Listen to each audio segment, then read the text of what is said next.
But that is the essence of what we're doing, and is trying to build trust, trying to build systems that reflect opportunities for people to feel valued, to feel heard. Hello, everyone. Welcome to the Accelerate Your Performance podcast. I'm your host, Dr. Janet Pilcher, founder and president of Studer Education. For the next few weeks, I'll be bringing you a series of 3 unique episodes recorded live and in person. For those of you who attended our Destination High Performance K-12 Leadership Conference this past summer, this will be a great way to revisit some of those insightful discussions. And for those of you who couldn't be there, this month you get a front row seat to some of the impactful takeaways from the event.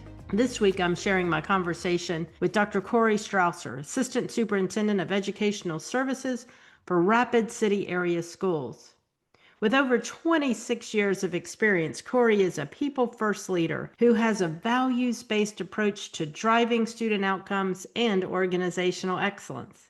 Today, you'll hear us talk about the core principles of putting people first and what that means for improvement work.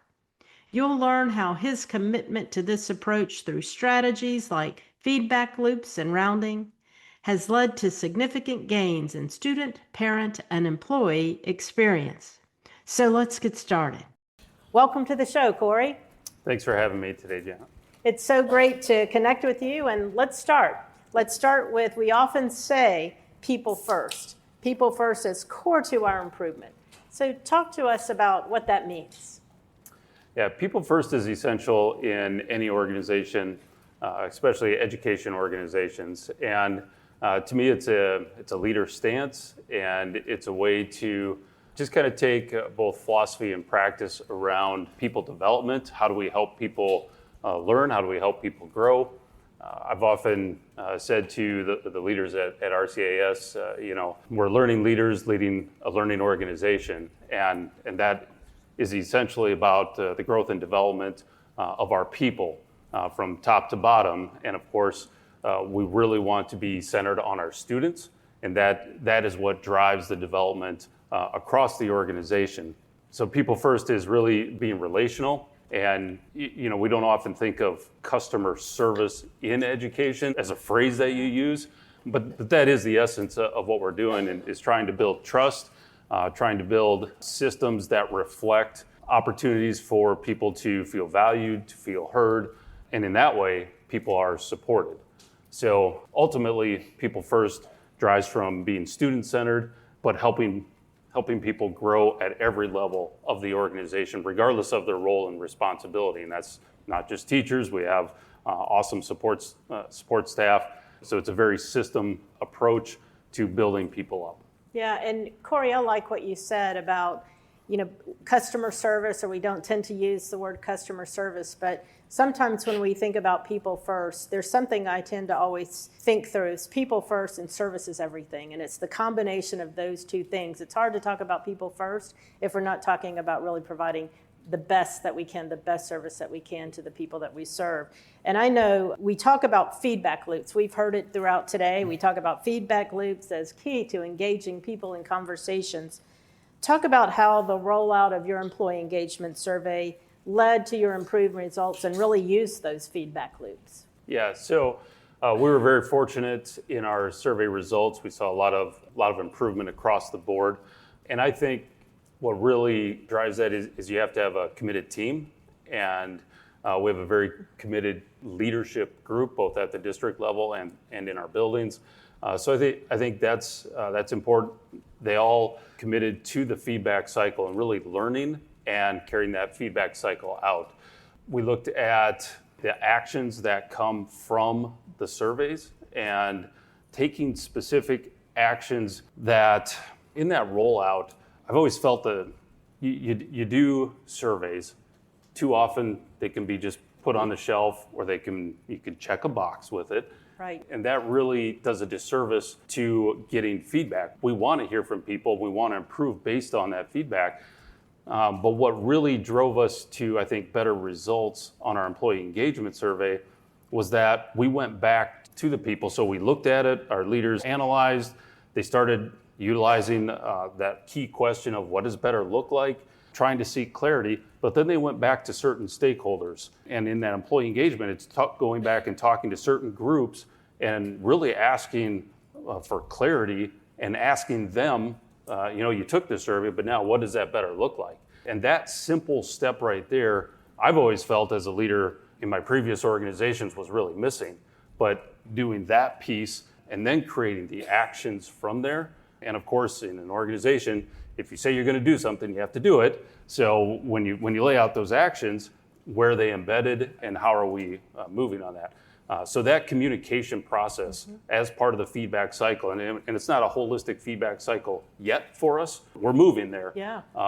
But that step in and of itself was very key because we're having those conversations. And I think that has helped us in the last 2 years really engage with our people. Yeah, and as you're talking, when we talk about surveys, you're right. We've done surveys forever and ever and ever, right, Corey? And when we really look at it, we tend to say it's that survey process that you're talking about, really talking to people about the data. And it can be student data, it can be survey data, but it's those conversations that you all have engaged in where you're really taking that information and building your actions and then beginning to monitor that progress. So people get to see that their input matters.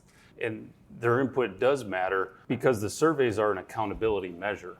And we don't often see it that way, but it's a way for people when they give their feedback, they're trying to hold us accountable to what they say. So we have to be responsive to that, and having a systematic way through the feedback cycles is a much better way to communicate and really take what people are telling us in our organization and putting that into action and actionable steps. Yeah, so good, Corey. So, as we're talking about people getting their input, we also talk about creating an emotional bank account. I said it this morning, I think, and as it was coming to mind. And as we think about survey the rollout process, another tactic that's key in that is rounding. It's a key strategy for doing that. What does that look like for you all, and what impact has that had? So if I could just take a quick step back. Absolutely. As a principal, we're very relational. We're constantly talking to our staff, to our students, to our parents. And when you think about, asking certain questions, which rounding is very simple, it's different to ask specific questions in a systematic way versus having relational conversations where I often felt, oh yeah, I'm talking, I know what's going on and I can respond. But that's not a way to get real results in the end. It always fell flat. So in 2021 was the first time I was introduced to rounding and started kind of thinking more systematically about it. And then when I came to RCAS, I used it as a way to start getting familiar with the school district and the principals that I was working with. So that was kind of my easy way in. And then it just started snowballing from there because of our work with Studer and how they supported the systematic feedback cycle approach, of which rounding was a big part of. So that was big. And then, if I can lean into the gratitude piece. Yeah. So when you ask, is there somebody that I can support or that I can recognize on your behalf? That is huge. And in a system that people want that. Yeah. And when you're not doing it, it's very evident. So that was a key, I think, to getting people to see broader across the organization that we can have better communication and that we can uplift each other through a simple process of rounding. So that's how we got started, and then we started embedding it more this past year with our principals. We had some expectations around it. It's becoming part of our culture, and it's somewhat organic because I looked at it and I said, we're going to focus on the 30-90 with our new staff, and we're going to focus on the first part of the year. You have to have rounding conversations with everybody in your building. And then trying to be respectful of principals' time and what leaders have on their plates. The second half of the year is more about surveys and rollouts. So we focused on that. But I had many principals come back and say, yeah, I've continued doing the rounding, and they started with the stoplight reports based on, again, our work with Studer and trying to use that to organize how we moved on our rounding. So we've really built in a short amount of time, I think, some really good processes as part of that feedback cycle. Yeah, and two things you're talking about: survey rollout process, getting input the rounding process and getting that input. And it's intentional, Corey. What you're doing is intentional. It's not just, hey, I'm going to go talk to people, but it's really intentional in terms of what you're doing to build that people first environment. And so talk a little bit, you've had the student, parent, caregiver, and employee experience surveys all increased. So now you're seeing results from it, even in a relatively short period of time. So, and you've been in a year of transition. You served as interim superintendent through a year of transition.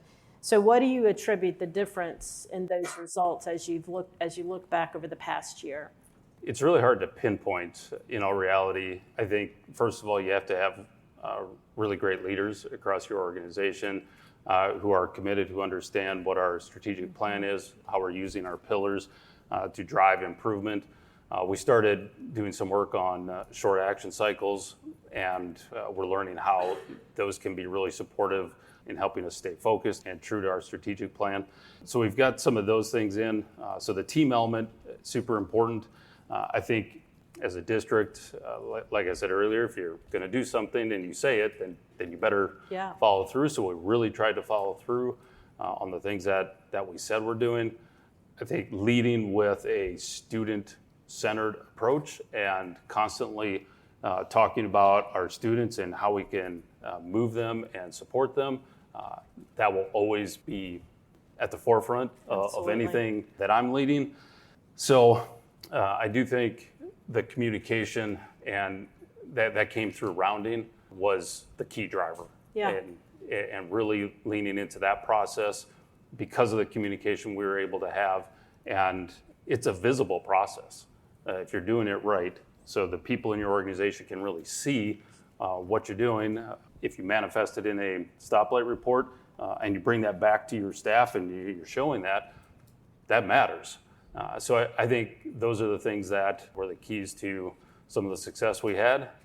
Yeah, well, and rounding and engaging in conversations that are intentional. We've learned over the years, and there are various ways to do that. We can manage to it in a simple way of just building that relation round, or look at rounding as we change. And one of the things that we found, if we would go back and look at the podcast interviews that I've had, I'd say 80% of them of the leaders are gonna always pinpoint to rounding, even if we're talking about it or not, and it's that powerful. So thank you for doing it, for one. Thank you for being intentional. Thank you for really caring about your people and leading that, Corey. So as we close today, let's think about, we've been honored to partner with your district for 2 years. What do you know about leading in this way, that maybe you wish you had started with, just a reflective part of your leadership? Well, like I said, with the leaders in our district, I always reference being a learning leader. And that's part of continuous improvement, trying to constantly be better today than I was yesterday. So when I reflect on this approach that we've taken these last 2 years, really data without specific actionable steps is really not beneficial, and it really erodes trust in your organization. So that's something that I'm very cognizant of. I also think the little things matter, and it's easy to gloss over the little things. This past year as the interim superintendent, it was easy to gloss over certain things and try to figure out what do I need to prioritize. But I had to come back to what are those little things that still matter the most and what can really move our organization. And the components of the feedback cycles, the feedback cycle is really, I think, instrumental in what I've learned. And I think we're just scratching the surface. We've talked a lot about rounding, but learning how to utilize the stoplight report better, the pulse checks to really gauge where are we and are we doing the things that we said we're going to do. So there's a lot of little pieces yet that I think we're just scratching the surface on. But that's what I've really learned is those things do matter, and how do we carry those out with fidelity. Yeah. Corey, thank you so much. I know you had a heavy lift last year as you were making that transitional point of the interim superintendent and really providing your district with unbelievable support. So I know there are many people who thank you for doing that. And not only did you do that, but you did that with great intention as a leader, and you're taking what you've learned and really moving forward and continuing that with the people, putting people first. You're a great example of that. Thank you very much for your time today. Thanks, Jenna.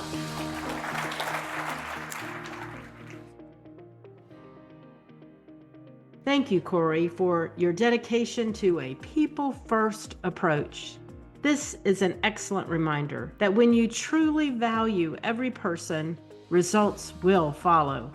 What I'm also taking away from this conversation is that it's the intentional follow-up conversations, not just the data, that build trust and show people their voice matters. I also appreciate you highlighting the gratitude piece within rounding.